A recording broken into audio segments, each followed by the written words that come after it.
Pernah ngelihat jenazah dimandikan? Pernah. Pernah nggak ngelihat jenazah ngelawan? Jenazah tidak melawan itu ridho.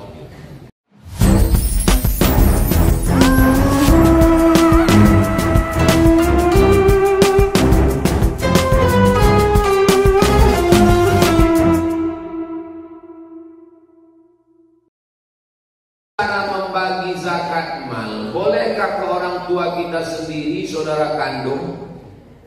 Tidak boleh memberikan zakat kepada orang yang wajib dinafkahi. Istri, sayang, ini belanja kita sekaligus zakat awal. Tidak boleh memberikan zakat kepada orang yang wajib dinafkahi. Ananda kuliah di Jogja, ya. Kiriman papa udah sampai? Sudah pak, itu sekaligus zakat ya. Siapa yang wajib kita nafkahi? Istri, anak, orang tua. Mertua itu sama dengan orang tua. Itu nggak boleh dikasih zakat. Terus saudara kandung boleh diberi zakat. Tapi waktu ngasih ya nggak perlu pakai akad juga. Aku serahkan zakat ini kepada karena kau termasuk salah satu dari asnaf fakir miskin.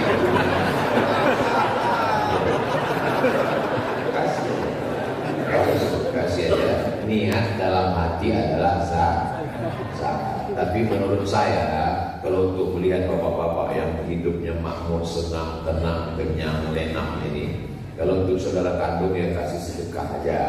Zakat kasih ke fakir miskin. Tapi kalau saudara mau dikasih, ingat prinsipnya tidak boleh memberi zakat kepada orang yang wajib kita nafkahi, suami, memberikan ke istri, anak, orang tua dan mertua.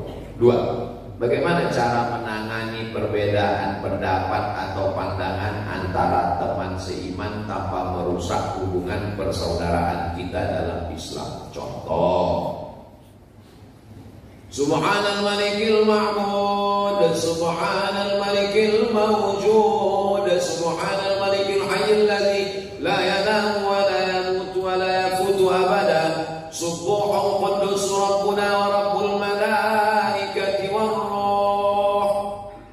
Selesai salat tarawih, teman kita ngomong bid'ah itu. Kan berbeda nih. Apakah kita langsung ngamuk? Enggak. Jadi kita jelaskan, bro. Kalau ngamuk kirim Israel. Kirim ke Israel.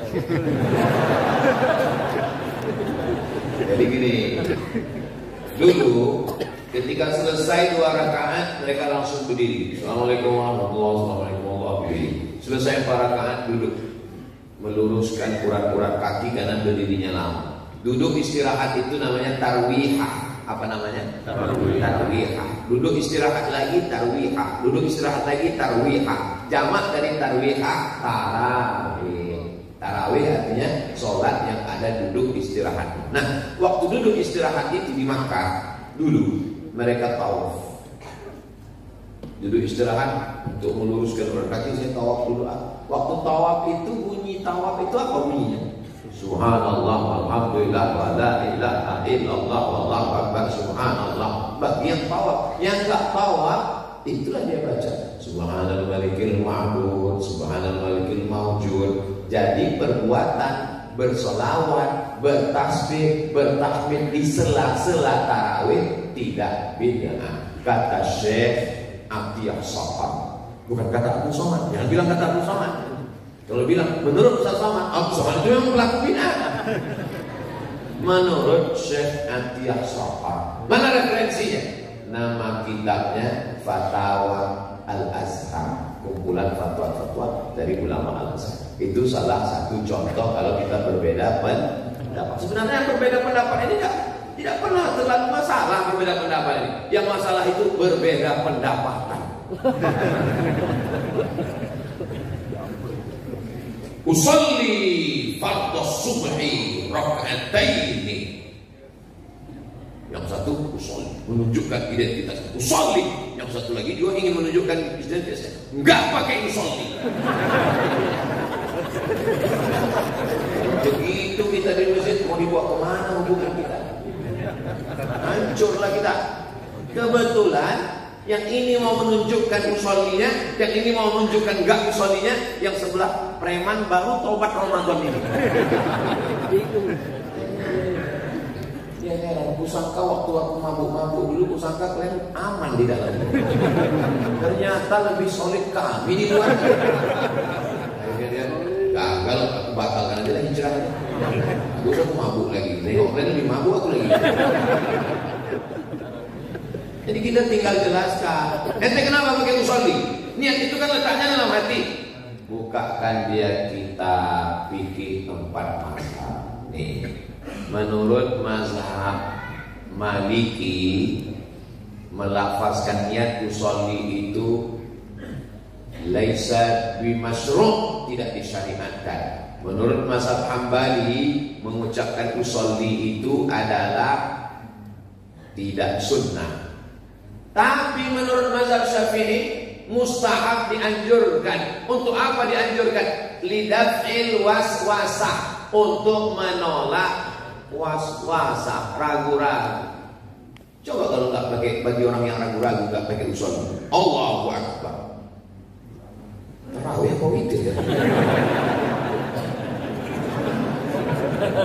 Apalagi di beberapa tempat yang nggak pakai komando, nggak pakai komandan. Itu banyak jamaah juga tahu udah sholat apa. Dia lupa ada berapa rakaat. Saya kok sholat. Yang penting sholat. Yang penting ada komandannya. Sallu sunnatal witri salasa raka'atin asabakumullah. Ibu-ibu biasanya itu tidak seperti bapak-bapak tenang, walaupun nggak tahu buka sembahyang. Kalau ibu-ibu nggak tahu, dia pasti nanya, Pak, sholat apa? Imamnya jawab, witir 3. Kira-kira mana yang lebih baik? Pakai witir 3 gaya imam itu atau pakai Bilal? Kan bagus pakai Bilal. Jangan kelahi karena masalah ini. Ini masalah. Tapi kalau ada orang mengatakan sholat zuhur cukup dengan pejam mata, bayangkan itu sudah keluar dari sunnah wal jamaah.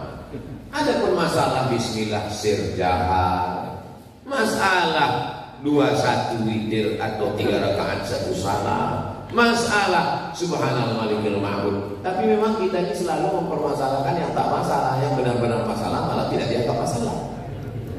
Itu khilafiyah tidak masalah. Itu semuanya masih dalam koridor Ahlus Sunnah wal Jamaah. Yang benar-benar masalah itu yang Palestina ini. Ini masalah. Saya masalah mik aja nggak saya permasalahkan. Asal ini mesti kita masalah. Nabi muskilah. Susah saya move on ini. 3. Bagaimana cara kita dapat memberikan dukungan dan bimbingan kepada teman seiman yang sedang mengalami kesulitan atau cobaan dalam imannya? Aku bro, waktu masih mabuk dulu, masih sakau dulu, hidupku tenang. Sekarang begitu aku ke masjid, sendal hilang, helm hilang, kerja hilang, bini hilang. Kok susah sekali ya? Tanya sama dia. Jangan kita nasihati. Orang kalau diceramahi, egonya bangkit. Tanya dia. Sebutkan sama saya nabi-nabi yang gak ada ujian itu.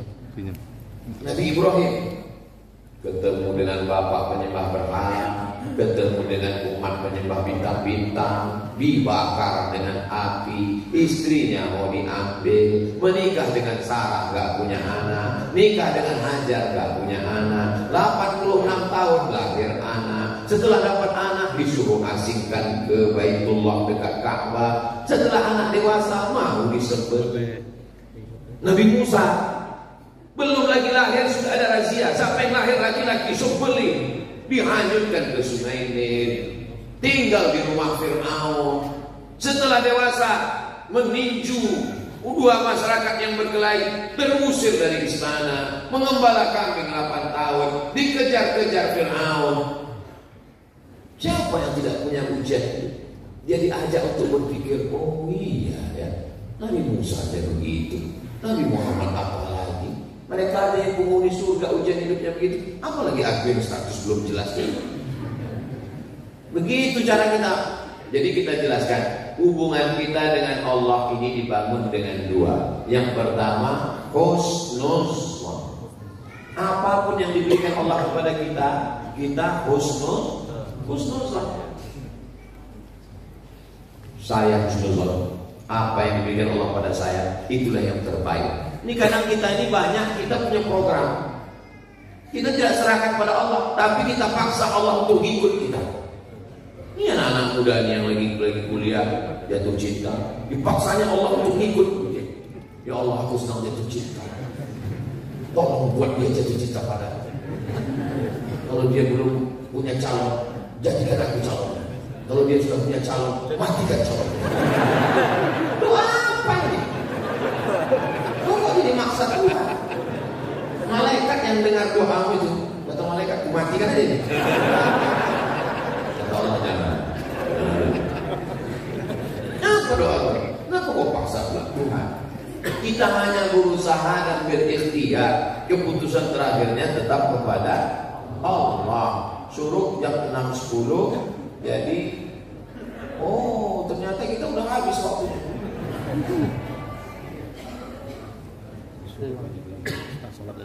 Sampai sunat isya. Ya. Jadi hubungan kita dengan Allah itu yang pertama adalah bandingkan diri kita dengan orang-orang soleh, wali-wali Allah, ulama-ulama. Ujian hidup kita ini belum ada apa-apanya.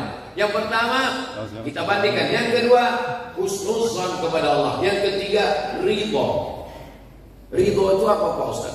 Ridho itu pernah melihat jenazah dimandikan? Pernah. Pernah nggak melihat jenazah melawan? Jenazah tidak melawan, itu ridho.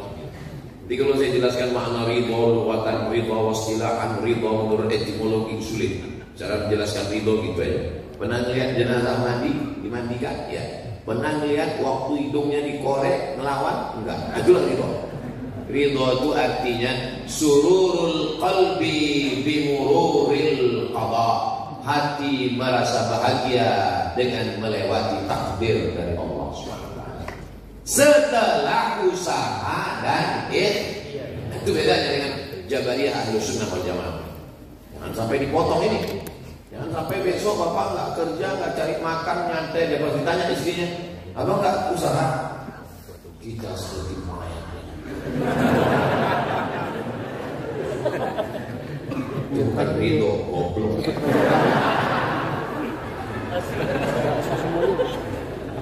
Nggak usah semuanya. Mana tahu ada suami ibu yang motong-motong ceramah saya, besok dia nggak keluar rumah, nggak ke kantor, nggak cari rezeki, nggak cari nafkah. Pas ibu tanya, mas kamu nggak kerja? Kita ridho seperti mayat. Ibu nggak usah marah, biarin aja. Nanti pas buka puasa dia kan nanya, mama buka puasa kita mana? Disitulah ibu jawab, kita mesti ridho.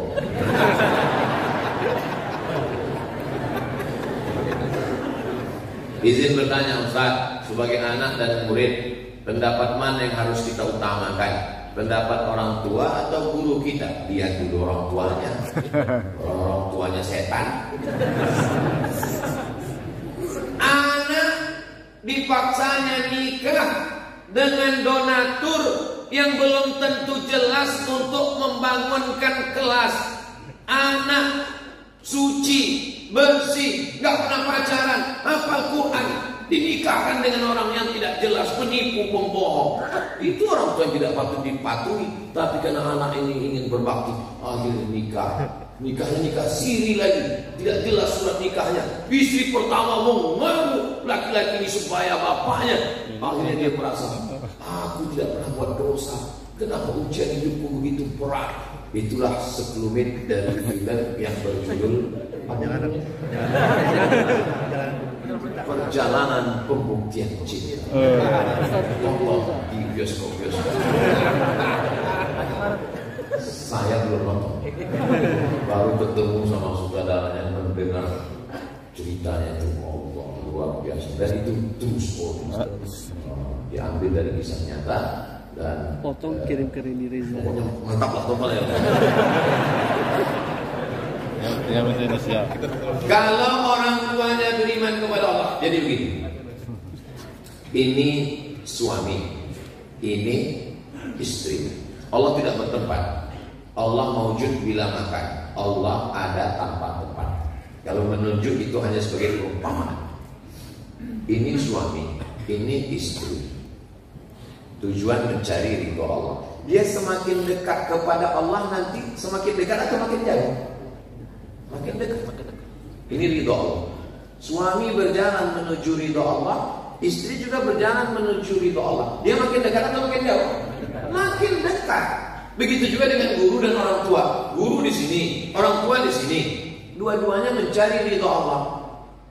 Kalau mereka sama-sama berjalan makin dekat atau makin jauh? Makin dekat. Jadi kalau ada orang tua yang jauh dari guru, guru jauh dari orang tua, berarti mereka bukan mencari ridho Allah. Mencari ridho siapa nggak tahu, bisa jadi mencari ridho Roman. Mohon maaf lagi.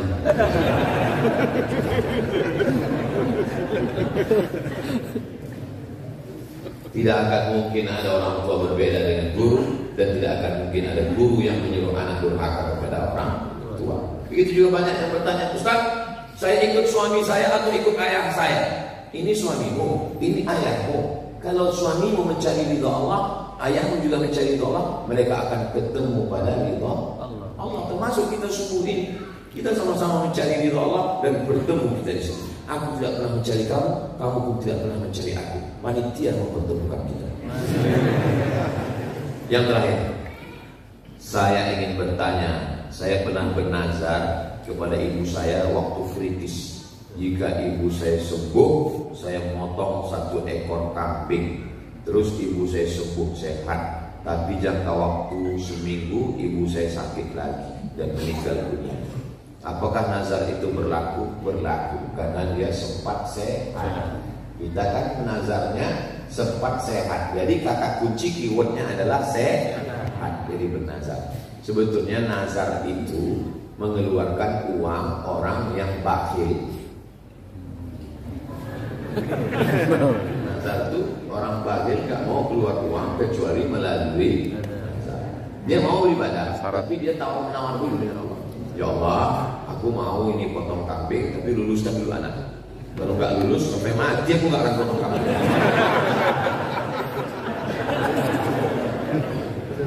Jadi karena ilat sebab awalnya adalah sehat. Walaupun setelah sehat itu dia sakit kembali dan meninggal, maka lepaskan nazar. Maka nazar ini artinya merubah yang sunat menjadi wajib. Puasa Senin Kamis sunat, tapi kalau dia sudah menjadi nazar, berubah menjadi wajib ditunaikan. Man maka siapa yang mati, wa alaihi siyamun punya utang, nazar, puasa, soal walihu, ahli warisnya melaksanakan. Maka jangan iming-iming janji-janji. Mudah sekali banyak orang bernazar, janji nazar ini, janji nazar ini, janji nazar ini. Tapi begitu terwujud lupa, seperti pilkada aja. Di akhir majelis mari kita sama berdoa kepada Allah. Mudah-mudahan kita diberikan istiqomah iman dan Islam. Amin. Bapak Ibu yang sudah bersedekah untuk saudara kita Palestina diberikan kelimpahan rezeki. Keluarga kita sakinah mawaddah warahmah. Anak-anak kita soleh dan solehah. Indonesia dijaga Allah baldatun thayyibatun wa rahmatullahi